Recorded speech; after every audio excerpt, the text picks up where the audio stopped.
we address a long-time viewer question of the problem of distant starlight in a young universe. This is a special edition of Genesis Week.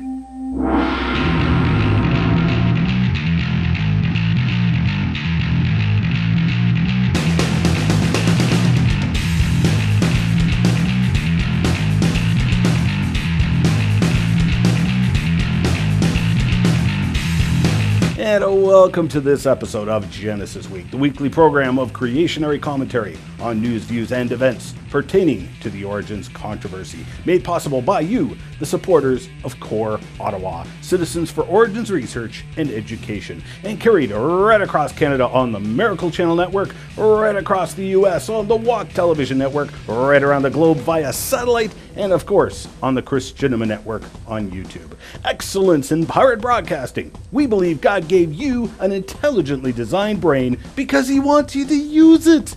Remember, if you get lost in cyberspace, you can just punch in Wazooloo.com, that's me, or GenesisWeek.com, that's the show, and you can find us. And subscribe to our YouTube channel to get extras like Crevo Rants and full unedited interviews with our guests. I'm your host, Ian Juby.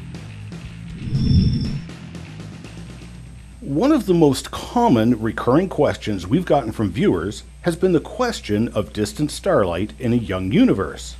To answer this question, I am privileged to have Dr. Russell Humphreys join us on the phone today. Dr. Humphreys received a Bachelor of Science degree in physics and a PhD in physics, specializing in cosmic rays and ultra-high energy nucleon-nucleon interactions.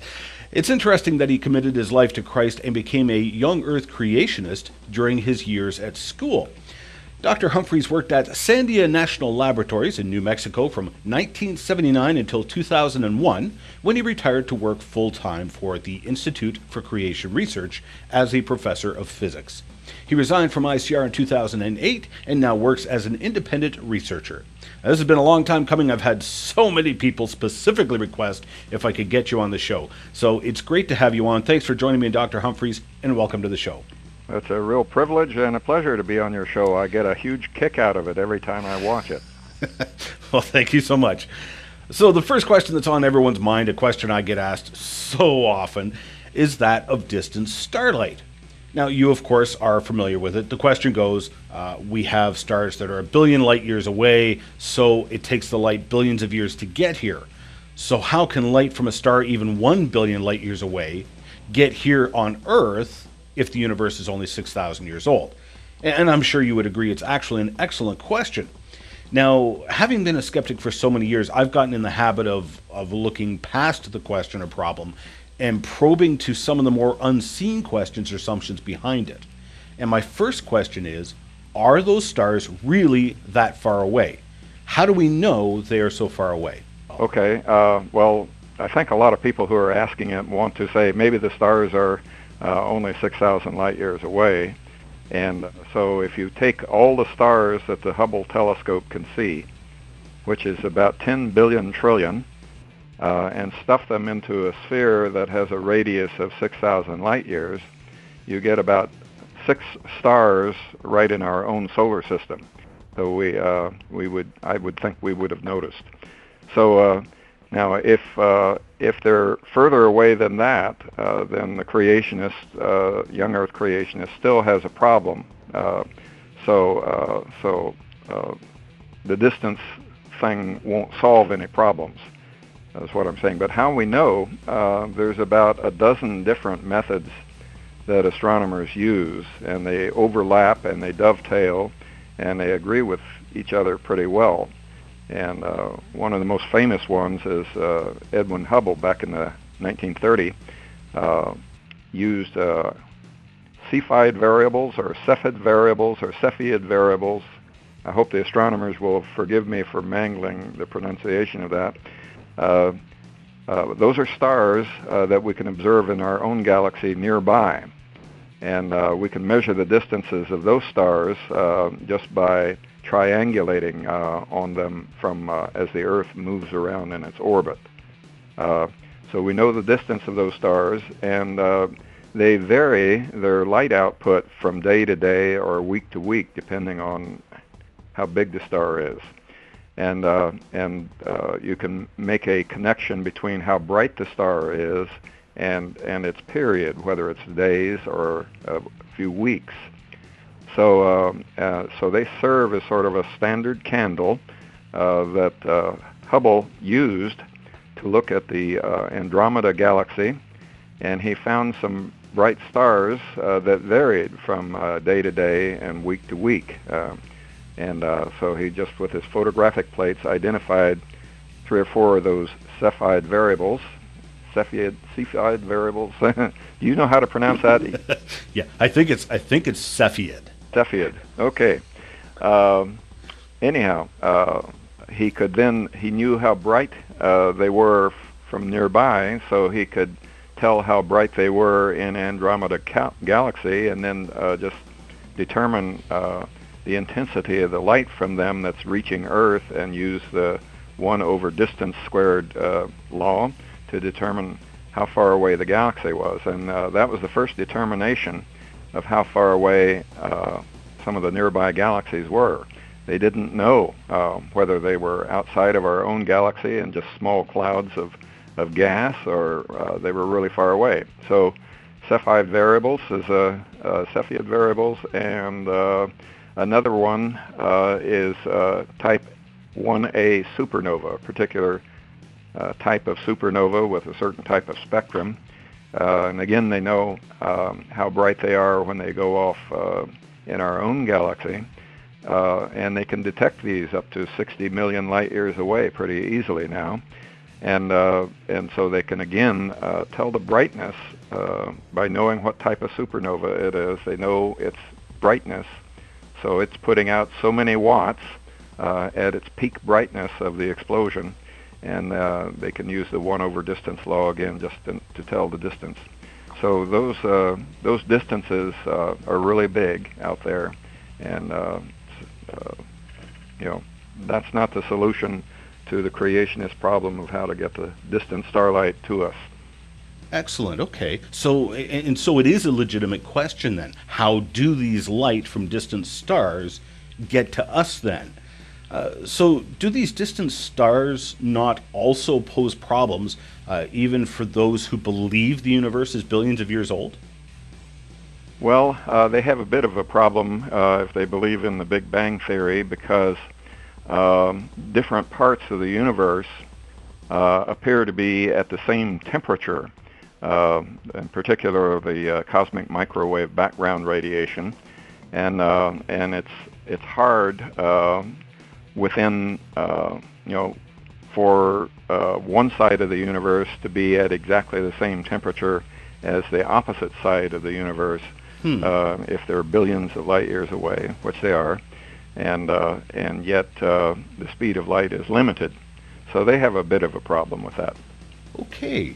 Now, creationists have set out to answer this question of distant starlight in a number of ways. One of them is that perhaps God created not just the star, but also the light itself in transit.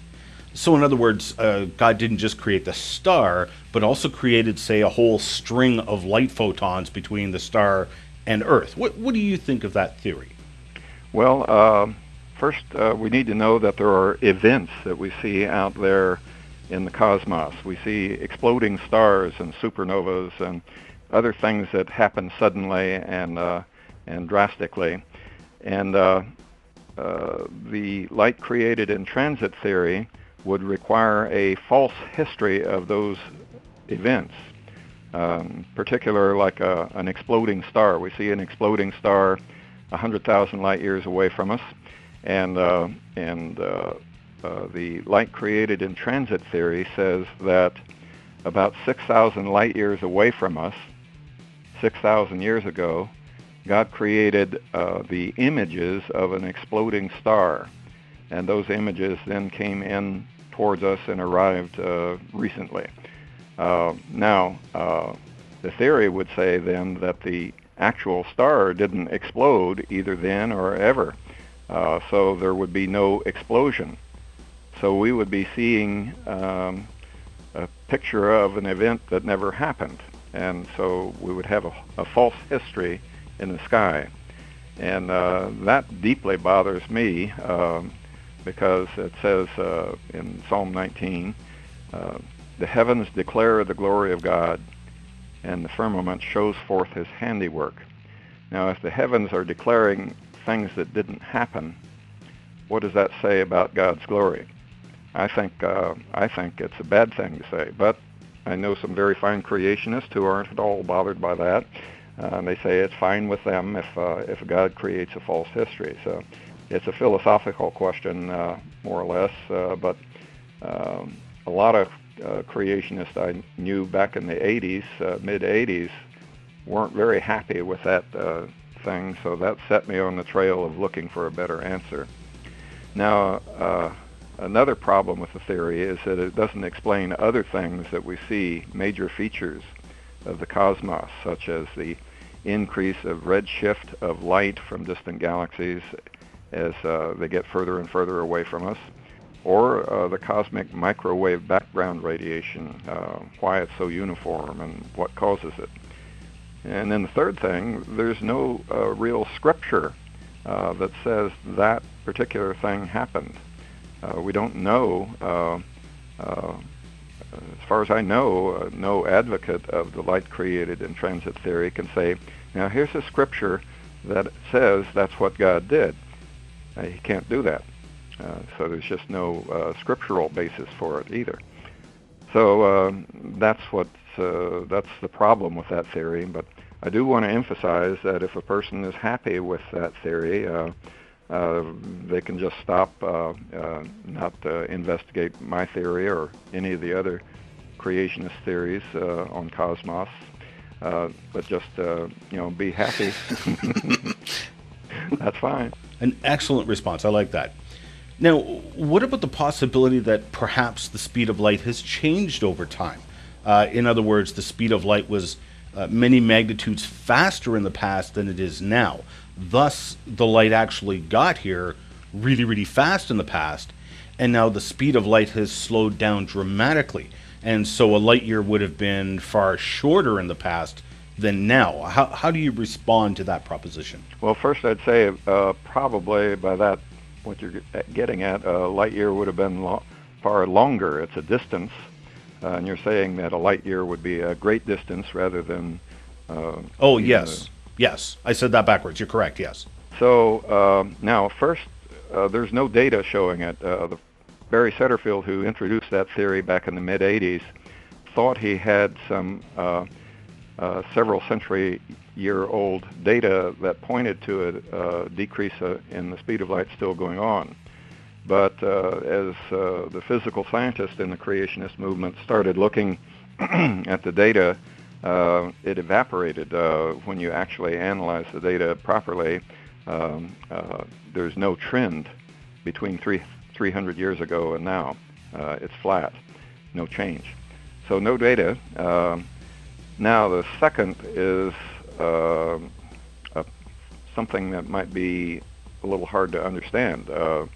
The speed of light looks like it affects the rates of all physical processes, including gravity and including radioactivity and atomic clocks and watches and how fast you digest your meal and so on and so forth.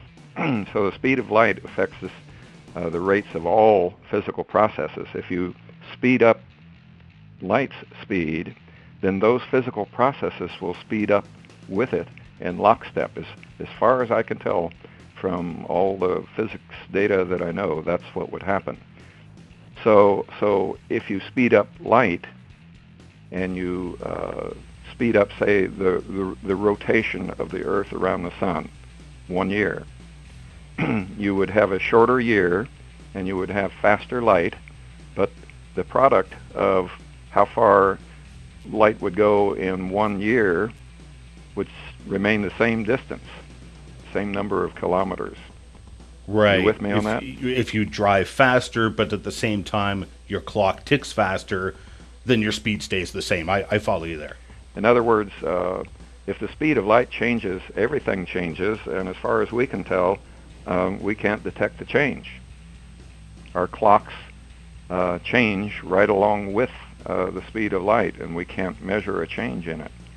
So that was a serious problem. I raised it to Barry Setterfield, and he came back with a theory that said, well, maybe some clocks don't get changed and others do, but he never really managed to make that theory work. So there's this theoretical problem as well as the experimental problem. Okay, we got to take a short break. Stick with us. We'll be right back. The Complete Creation video series is just that, an exhaustive look at the science, philosophy, and theology behind the creation-evolution debate. In this 12 DVD series, Ian Juby starts off with a 1-hour presentation for the children in God's little creation. He then follows up with almost 11 hours of lecturing for the adults as he walks you through the debate starting at its surprising history and examining the evidence from biology, geology, physics, paleontology, and archaeology. Chances are any question you have about the creation-evolution debate is answered in this video series. With open captions for the hearing impaired, the series is both entertaining and educational. There are also free resources, such as question and answer and proctor sheets for homeschoolers. You can now get the entire set as an instant digital download or on DVD. Visit Ian's bookstore today.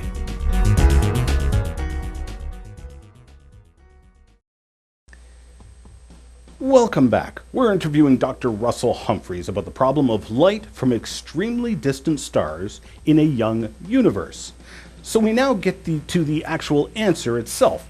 Dr. Humphreys, you have built a fascinating model which would appear to answer the question of distant starlight. Now, I know this is really complicated, but I also know you're really good at explaining complicated subjects, so let's give it a shot.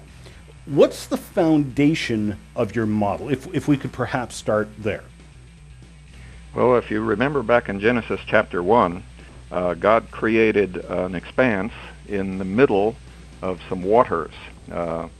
And the waters under that expanse later became the earth, and the expanse looks like it expanded billions of light years to be able to include all the stars and galaxies we now see. And then there were waters above that expanse. That biblical picture of things says then that the earth is, roughly near the center, at least on a cosmic scale of distances. The earth is roughly at the center of the universe. And that makes for some interesting situations regarding gravity and time. The bottom line of my theory is, in fact, I've got two theories, and both of them say this, that there would be a situation regarding gravity at the beginning of the world on the fourth day of creation as measured with ordinary clocks here, an ordinary day. There would be a way that events way out in the universe could be going on very fast compared to our clocks here. And basically, this is something called gravitational time dilation. And it doesn't depend on the force of gravity or weight. It depends on the energy of gravity. It takes a certain amount of energy to lift an object from Earth all the way to the far reaches of the universe and out beyond the farthest star. And the Big Bang Theory doesn't suffer from, I shouldn't say, doesn't have this advantage. The Big Bang Theory says that there is no empty space way out there, and there is no center, that all places are pretty much the same, and there is no unique center. And so the Big Bang Theory does not have gravitational time dilation. But a Bible-based universe that does have a center has a center of gravity, and near the center of gravity at a certain time would be very much slower. Time would tick slower on Earth than it would way out in the distant universe. So this gives a way for light to get to us in a hurry as measured by our clocks. And our clocks are the ones that matter because those are the ones that God set up in Genesis 1 to mark off time, days and years and signs and seasons. rotation of the Earth, day and night, and so on. As measured by clocks on Earth, the universe would be very young, 6,000 years. But as measured by clocks way out there, you could get billions of years. And if you were way out there and you look back, could see what was happening on Earth on the fourth day of creation, it would look like things were dead stopped. No rotation, no orbiting. If you had been on Earth during that time and could have seen what was going on way out in the universe, it would look like a video in fast forward with things happening very fast. And if you could see it, the light zooming in towards us at faster than 186,000 miles per second as measured by clocks right here on Earth. So it would be an ordinary day as far as anyone could tell. You would eat 3 meals and feel like sleeping, but it would be a day in which an extraordinary thing would happen, and that is the light from distant galaxies would arrive on Earth. Very interesting. So there's an unexpected variable there which many people wouldn't grasp right away, which ironically I just touched on this subject in the Christmas special actually, and that variable is time. We tend not to think of time as a variable. At least I tried to argue that time was a variable with my boss when I was late getting to work and delayed the train, but he didn't buy that argument. But time itself is a variable in all of this equation. So how does that play into all of your model then? Well, it's the essence of my model. I'm saying that clocks don't tick at the same rate in different places at different times. That clocks do not tick at the same rate in different places in general. And that's an experimentally observed fact. People have this image in their head of clocks, of time ticking at the same rate throughout the universe. In all the clocks are nicely synchronized and everything ticks at the same rate. But the actual facts of physics don't allow that. We can measure differences in clock rates with differences in altitude with atomic clocks. And under some situations, when you're considering something the size of the universe, you can get drastic differences in clock rates. So it's a hard thing for people to get their heads around. But the hard thing is simply their preconception that time is something immutable, that it's beyond creation, that it's something almost sacred and ticks in unison throughout the universe. But the true fact is that time is a part of our created universe. It's just another part of God's creation. It started with the beginning. And so the time that we are enmeshed in, anyhow, let's say, there may be time outside of our created universe, probably is, but the time that we're enmeshed in is just another created servant of God, and he's able to have his servant behave just the way he wants to get things done. So I think he used time and relativity effects upon time as a way that we could see a really big universe in a very short time. And that is really just a philosophical assumption for the Big Bang Theory, that there is no center, no edge, no empty space. Is that correct? That's right. And so basically, if there is a center and an edge, and if there is areas where there is more gravity, basically where there is more gravity in the universe, time slows down, is the essence of your model. Yes. Two things to point out that people get tripped up over. One is that when we say an edge, what I'm meaning is simply a place where there are no more stars, where you reach the last star as you move up the last galaxy, and beyond that there was just some empty space of the same sort that we travel through. And that's what I mean by an edge to matter. The second thing is the word gravity to people usually means weight, gravitational force. So so my theory gets distorted when it's reported to critics, and so they say, if it takes huge gravity to slow down clocks on Earth, then everything would weigh trillions of tons, and nobody would survive that. But it's not really gravitational force, not weight, but it's gravitational energy. And physicists have a name for the particular kind of energy. They call it potential energy. And that's the important thing in the time dilation equations, is this energy. Energy is not force. Energy is not weight. There are no enormous elephants sitting upon Adam's chest as he views the time-dilated universe. Okay, well, thank you so much for your time. I know the viewers will really appreciate this, so I'll say a huge thank you for them and as well for myself. I really appreciate that you took time out to have this time with us. Well, my pleasure to do so. Always a lot of fun.